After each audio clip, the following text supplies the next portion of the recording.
But when police get outside of the law, they're impersonating. Okay. You see, it's a citizen arrest power. That's what the FBI has.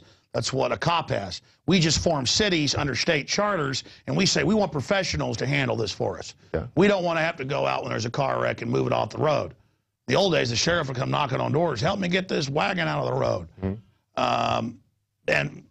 But over time, the police become kind of a nanny state, and they don't want you armed because they want that monopoly of force. At least that historically is the way it goes. What's happening is, because the courts and the establishment wants to bring up immigrant labor to drive down wages, they have said, oh, illegals don't need IDs to get an apartment, but citizens do. Whether now, speaking of that, we have the clip of Pastor Stephen Anderson, who was actually on the show not too long ago, talking about his battles with the immigration in his home state of California, and we do have that clip here.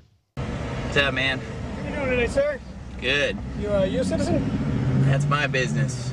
Well, it's our business to ask. Are you a U.S. citizen or not? You can ask, that's fine. And you have to answer me, or I have to detain you until you can either tell me that you're a U.S. Well, I don't have to answer you because I have rights as an American. Sir, go ahead and pull over there. We're behind that other vehicle if you do me a favor. No thanks. I'd like to just go on my way. You can go on your way as soon as you tell me if you're a U.S. citizen. Well, you know, I didn't know that I have to go around proving that I'm a citizen. Do I need to, like, show my papers like the Nazis? Or immigration. I'm not. Am I immigrating somewhere? Or Negative, but we're supposed to check on. Is this Mexico or the United States?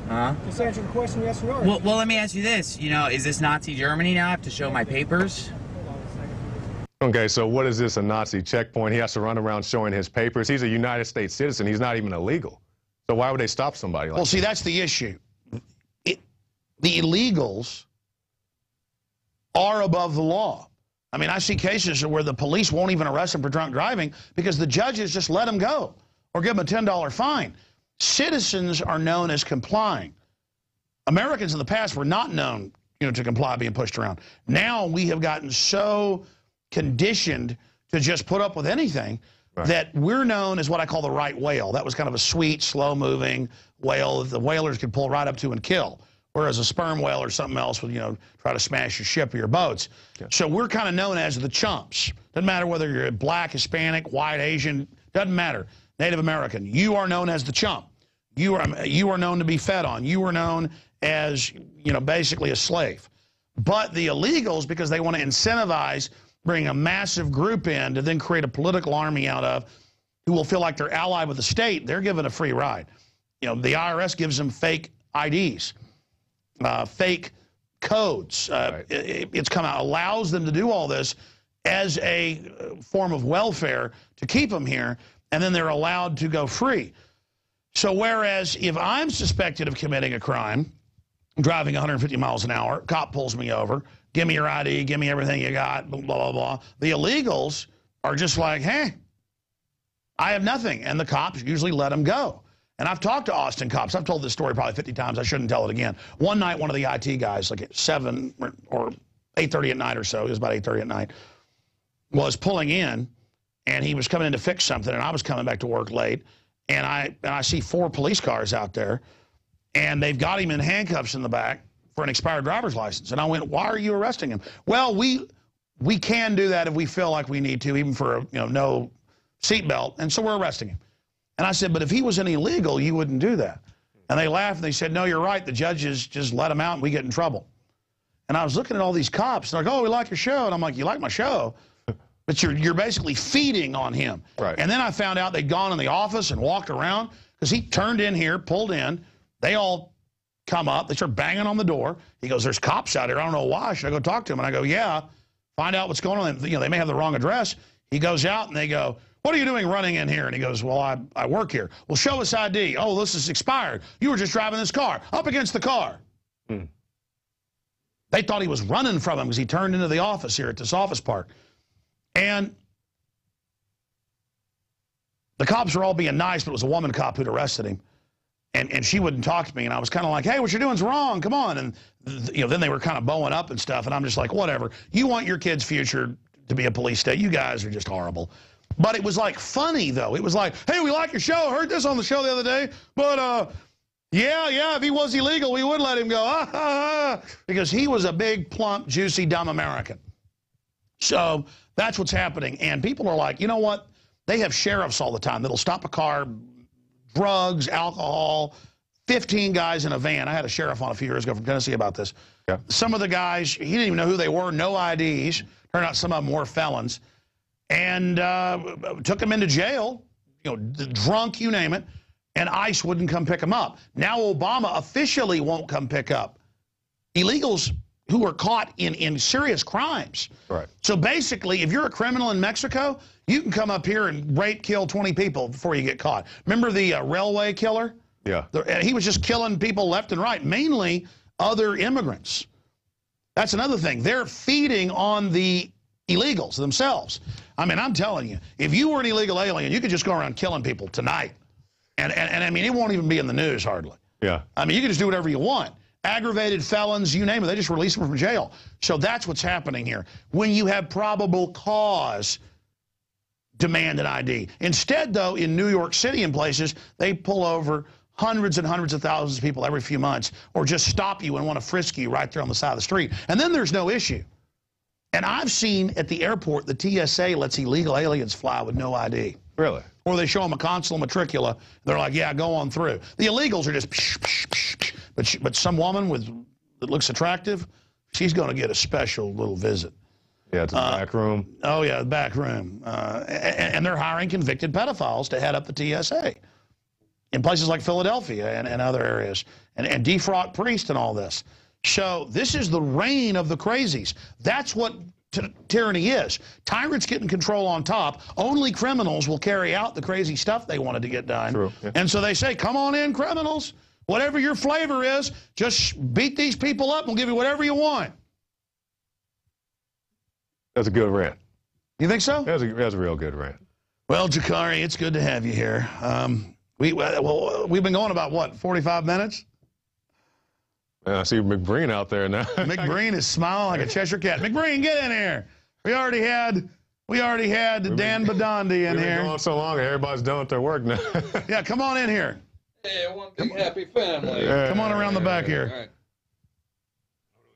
Now, here is Mr. Anti-Teleprompter himself. Yeah, that's right. I hate it. This is my coach here, McBreen. That's right. Welcome aboard. Thank you, sir. Good to have you. Thank you, thank you. So, all right, so how do we close this out? I don't know. We're just going to put you on the spot. McBreen, go ahead and talk. What do you want me to say? I don't know. What do we... McBreen totally prepares for everything. It's teleprompter free, but that's why he does a great job.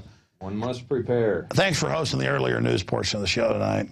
No, that's next week. No, it's Friday. I got Friday. All right, little inside baseball here. Right. Hey, Anano, come back here. Oh, what do you got? What? How exciting is it to have Jakari here? Well, it's good to have him plus the whole crew. I mean, By the way, with you two guys, we got all the ladies watching. Of course. Alex, you're the eye candy. We just work here. Oh, yeah, right. I'm not the eye candy. I look like a flounder or something. But the point is all the ladies online like you, McBreen, and they also like Jakari. They like the goatee. That's right. That's it. That's pimp. Anyways, McBreen, how exciting is it having Jakari and now Mr. Badanda here? Well, it's very exciting. We're building a team. We need more people. This allows other, of us that, we can put more graphics together. We can work on more stories. So that's a relief, too, as well. This is kind of an extremist shirt here. Do you need to be sent to a mental institution? They're now arresting people for things like that. Can you guys blur this out? So I don't want Homeland Security to come get me. Just Put a use big the TSA. blur. Use the blur Big effect on TSA this. over there. Yeah. Hold on the teleprompter. Can you reload that again? All right, let me go back to that. And I guarantee you, you're going to have a lot of great jobs after I'm done shipping them to China. I can't do a very good Barack Obama. I don't even know that's Obama. That's horrible. I should probably. Well, no, I was trying to say actually what kind of stuff he says, but yeah. What if I put this on Facebook? They might come get me. Aren't you glad they're looking out for you? Man, see, I'm nervous now. I don't know. I think we should start reporting on just celebrities, just to be safe. You think so? Yeah. Baby pictures? Yeah. What is it? That's a story. Oh, I missed it.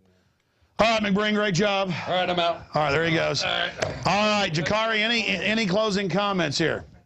It's great to be a part of the team, and can't wait to meet everybody else. I know we got some more people coming in, and Yeah, let's get Dew in here. Marcos's nickname for him is Deucifer.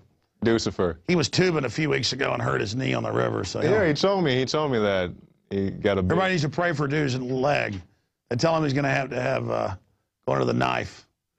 You know, I can do the surgery for you if you want. Oh, yeah. That'll be cool. Anyways, come on in here, buddy. There's the brace, the bionic brace that lets me walk around. He's been moving stuff. He's been moving furniture around all day.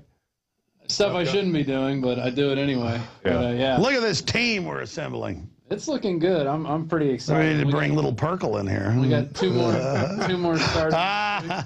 Who's starting next week? So, Melissa Melton and David Ortiz. Okay. Starting next week. I'll get to meet them. I haven't met them yet. And then we've got... Melton did that graphic today that you like with the... Well, no, it was crazy. I said, why isn't our website on this? Because I had them make that for the newspaper with the very same photo. That's crazy. But she photoshopped around the mirror, and I said, what is that? And then they're like, no, we didn't put it in the newspaper. So, I mean, that's why she's awesome. She's like literally not even, you know, is like 500 miles away and like knows what I want. So that's she's definitely tuned in. And she's getting ready for a move, too, and she's still cranking out stuff and articles. And then we've got Wes coming in when? We got David Knight. Yeah, David Knight. Late October. Late October. And then Linda West is coming in September 4th. I think 3rd is Labor Day. So she's and we want to hire one other lady, but we've got to first let her finish her doctorate and stuff. Right, right. Yeah, I haven't talked to her in a couple weeks, so I got to get back in touch with her. But things are moving. As soon as I get my leg back in shape, we'll be going. I don't know if people realized it when I was doing the news. I was leaning forward just to keep my leg in a straight position because it hurts. Like, oh, I didn't notice that. Sitting down in a chair doesn't feel that good. But that's what happens when you tear 2 knee ligaments. It doesn't feel good. Well, this is InfoWars Nightly News, ladies and gentlemen. We're going to go to break here in just a moment, and we're going to come back with Douglas J. Hagman of the Northeast Intelligence Group on martial law, financial collapse. Can it be averted?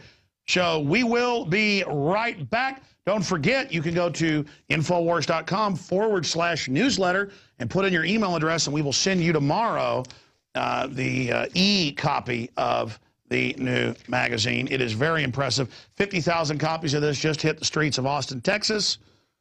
And we have got 20,000 copies that I thought would be enough, but at this rate, they're going to sell out in 4 or 5 days. So if you want to order in bulk copies at cost, InfoWarsShop.com. What do you guys think of this? Well, That's pretty cool. What I think is amazing. Document cam. Is that, well, you're asking McBrain. He really doesn't know how to work the... Just start. Oh, that's right. You were running things. I was running things. Look at me. I'm giving orders and armies don't exist. But what I think is amazing about this is that, Alex, we hired 6 graphic designers.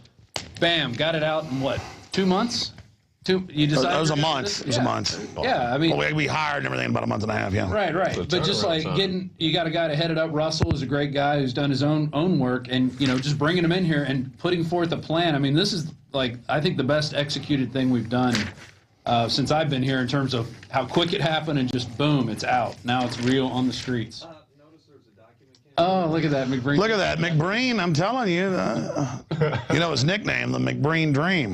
The Dream graphics person. He is awesome. But this I was making the joke about my wife's like when we first hired him, she's like, "Who's that? He's handsome." I see the comment in the thanks. Anyways, the economic collapse, the crumbling U.S. economy, and the end of the world might be an important article to read. Yeah. It's all in there, ladies I like and the gentlemen. false flag. How money works. Because a lot of people don't know about all these false flags that happened in our history.